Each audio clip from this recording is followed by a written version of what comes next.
Oh, sorry. This is Laura.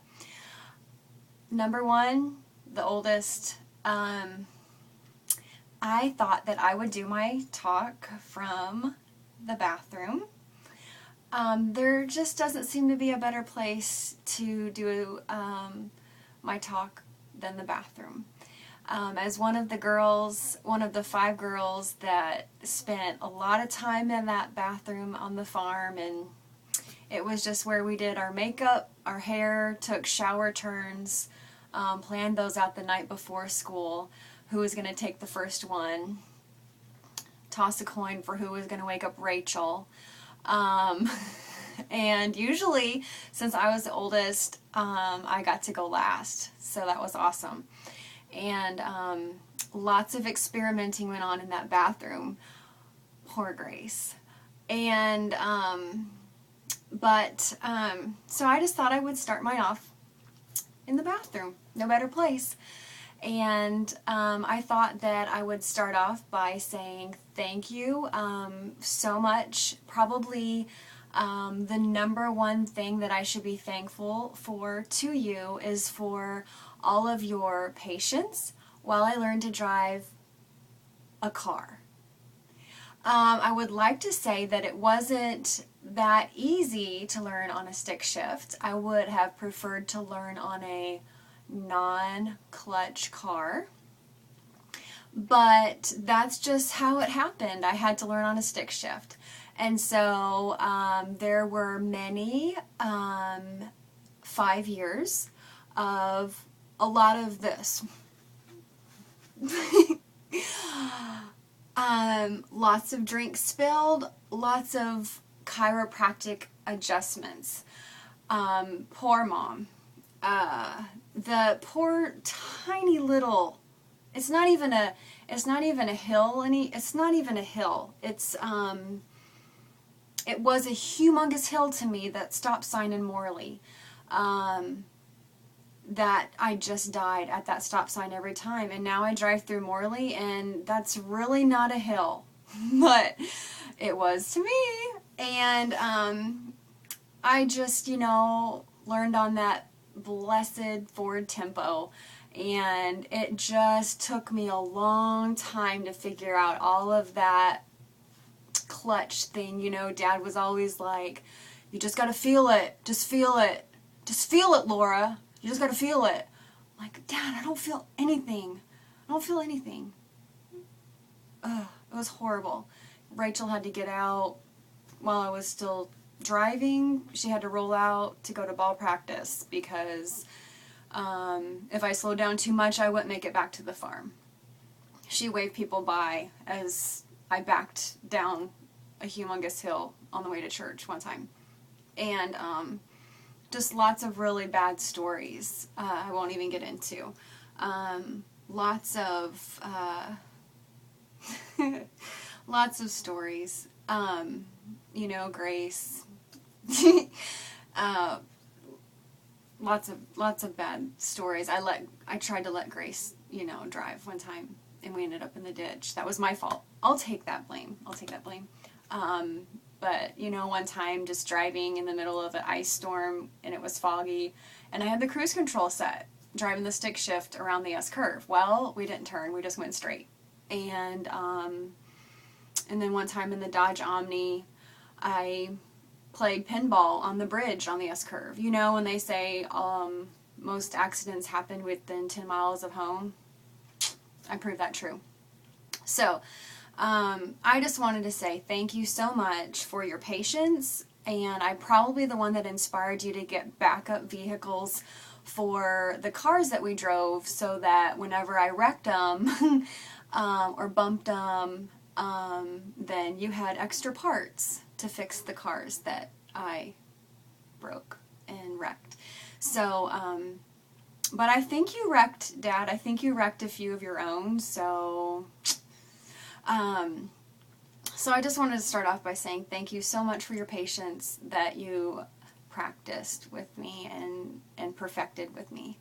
I would also like to thank you for moving me all over the country. You moved me straight out to Phoenix, Arizona as soon as I graduated, and then back again, and then to Colorado, and then back again, and then to Moline, and then to Tennessee, and then from Tennessee to Tulsa, Oklahoma, where I am today. And so I just wanted to thank you and all of my sisters who have all had a big part in helping with that too. But I just wanted to thank you for moving me and driving me all across the country and all of my stuff. I know that moving me and moving someone else, there's a bit of a difference there. I have stuff. I get that from you, Dad. I have a lot of stuff. It's hard for me to say, I'm going to get rid of this. It's just hard. So thank you for moving me and all of my stuff. And thank you for storing my stuff in your garage that's not with me right now. And eventually one day I will get that piano out of your living room. I want to thank you, Mom, for all of the collars and petticoats and things that you thought looked pretty, and I just really didn't have any fashion sense at the time, but those types of things really didn't help me fit in very well with my friends. I always kind of wondered, why do I have a hard time, making friends? Looking back, I think it was the collars and the petticoats, but I don't know. I won't put that on you. But I just wanted to thank you for all of those long, pointy collars and all of those just big, frilly collars and really long skirts and stuff like that. So those pictures in grade school are priceless. And kind of switching it now from a funny time to a not so funny time, I wanted to say I remember lots of good times, like when we lived at Pikes at the old place.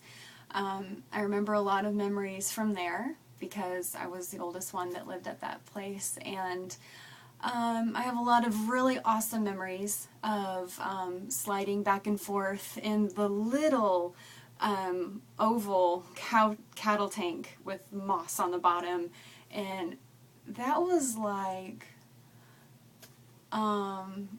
back then that was like an Olympic swimming pool size to me. That was like, I felt like we had a swimming pool, and to when I went back and I saw how big that was several years ago, I was shocked at how small it was and all of the awesome memories I had in that cattle tank. And it was, super mossy all on the bottom, floating moss on the top, but it was like, when we were little, that was like staying at a 5-star hotel with a pool. That was like the best thing. And to think that Grandma Green got in that with us, like me and Rachel and Grandma Green all fit in that itty bitty mossy cattle tank. It's priceless. It's a great memory that I have. I also have great memories of, back in the good farm days when Dad would sell pigs and he would take us, to wherever we would go to sell the pigs, and then turn right around and go take that money straight to the bank and put it into our savings accounts. And, that's just something that is a special memory to me. Because when I was in school, I had schoolmates, that I remember one of my classmates, Shane, he told me that he had a savings, and then, but his dad wanted to use it on beer. And so he went and emptied out Shane's savings and went to the bar and just used all of Shane's savings. And I remember when Shane told me that, I thought, wow, that's really sad. My dad takes me to the bank and he puts my money in my savings, and that's where it stays, And it's just a really great memory that I have of you, Dad. And then if we didn't say thank you for the sucker at the bank, we had to give it back. And that was not so great. Because my memory is just not always so tight. And so Rachel would always remember, but she would never help me out. And I would just always forget, and I would have to get my sucker back. But thank you for putting that money in my savings and taking me with you on that journey and not just throwing it in there without me knowing. I think it's awesome that you took us to sell the pigs, and then you took us to the bank with you, and we saw the whole process, and that was really awesome. I would like to say thank you for all of the corsages that you gave us on Mother's Day. You not only gave Mom a corsage, but you gave all of us girls a corsage too, and that's just really cool. I want to say thanks for all of the winter breaks that you gave us at the Holiday Inn. I think that was an awesome tradition that you started, and I'm very thankful for that vacation in the middle of cold, icy Iowa winter. We got to go to the Holiday Inn and go down the big cave slides and swim and eat Rotel all weekend. And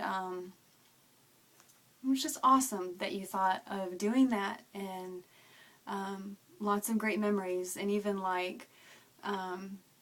some of my Carmen Kavanaugh Tahiri, she remembers us going there, and we would invite them to come over and go swimming with us, and just thinks that that's awesome.